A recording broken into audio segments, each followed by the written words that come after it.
మన తెలంగాణలో మొట్టమొదటి ఫ్యాక్టరీ అవుట్లెట్ మన ముకుంద జ్యువెలర్స్ లో లైట్ వెయిట్ ఆభరణాలు కలెక్షన్స్ ఎన్నెన్నో అన్ని జ్యువెలరీస్ పై VA కేవలం 2 to 12% మాత్రమే. విచ్చేయండి ముకుంద జ్యువెలర్స్. జూబ్లీ హిల్స్ ఉప ఎన్నికల్లో కాంగ్రెస్ అభ్యర్థి నవీన్ యాదవ్ భారీ ఆధిక్యంలో దూసుకుపోతుంది. ఇక 4 రౌండ్లలోనూ క్లియర్ కట్ మెజార్టీ 10,000కు పైగా మెజార్టీ సాధించారు. ప్రస్తుతం మనతో మంత్రి కొండా సురేఖ అన్నారు.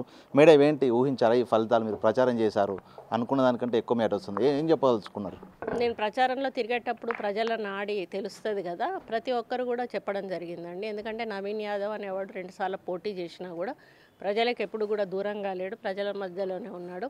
ఎప్పుడు మాకు ఏ సమస్య వచ్చినా కూడా వచ్చి తనే స్వయంగా పరిష్కరించేవాడు, మాకు అందుబాటులో ఉండేవాడు, మంచి అబ్బాయి అని చెప్పి ప్రతి ఒక్కరు అన్నారు. ఏదైతే టీఆర్ఎస్ ప్రచారం చేస్తుందో అది ఏది కూడా కరెక్ట్ కాదు అని చెప్పి తన సొంత పైసలు ఖర్చు పెట్టుకొని కూడా సీమంతాలు అటువంటివి చేసేవాడు అని చెప్పి చాలామంది చెప్పారు. మాకు ఆ అబ్బాయే రావాలి.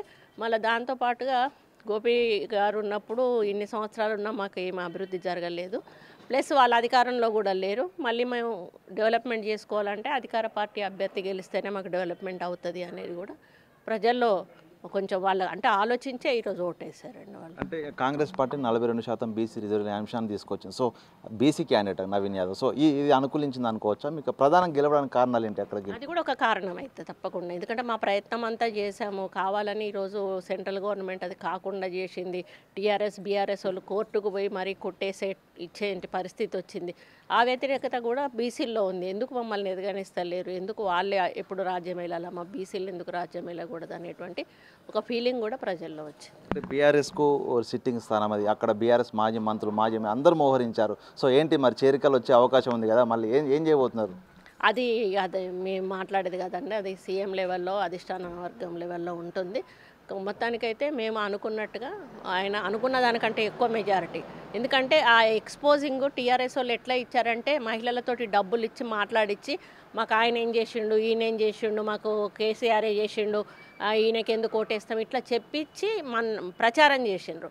అప్పుడు అంటే వాళ్ళకు కోపం వచ్చింది. పేడ్ ఆర్టిస్టులు అంటే మొత్తంగా కేటీఆర్ సోషల్ మీడియా ద్వారా డీమెరిట్ చేసి కంప్లీట్గా ఆయన క్యారెక్టర్ను డీమెరిట్ చేసి కాంగ్రెస్ పార్టీ ఏమి చేయలేదు అనే ఒక భావన కల్పించి ప్రజల్లో ఒక వ్యతిరేకత తీసుకొచ్చి ఓటు సాధించుకుందాం అనుకున్నారు. కానీ ప్రజాస్వామ్యంలో ఇంకా ప్రజాస్వామ్య పద్ధతిలో ప్రజలు ఆలోచించి ఓటేస్తున్నారు అని చెప్పడానికి ఇది ఒక నిదర్శనం. అంటే బీఆర్ఎస్కి ఉప ఎన్నిక ఓటమి కూడా బీఆర్ఎస్ పార్టీ పూర్తిగా అట్టడుగా పడిపోయినట్టనే ఏం చెప్తారు? ఇంకా పార్టీ దాదాపుగా కవిత వెళ్ళిపోయిన దగ్గర నుంచి కొంచెం డైలమాలోనే ఉంది. దీంతో ఇంకా దాదాపుగా పార్టీ పరిస్థితి దారుణంగానే ఉంటుందని అనుకుంటున్నాను. యువకుడు, ఉత్సాహవంతుడు, మంచి అవకాశం వచ్చింది. 2 సార్లు ఓడిపోయినా కూడా పట్టుదలతోటి మళ్ళీ ప్రజల్లోకి వచ్చి కాంగ్రెస్ పార్టీ తరఫున నిలబడ్డాం. ఎంఐఎంఓల్లో కూడా మేము కృతజ్ఞత చెప్పాలి, వాళ్ళు కూడా పూర్తి మద్దతు మాకు ఇచ్చారు. ఎందుకు అంటే ఒక అవకాశం అనేది అందరికీ రాదు, కోట్లల్లో లక్షల్లో ఒక్కరికి వస్తుంది.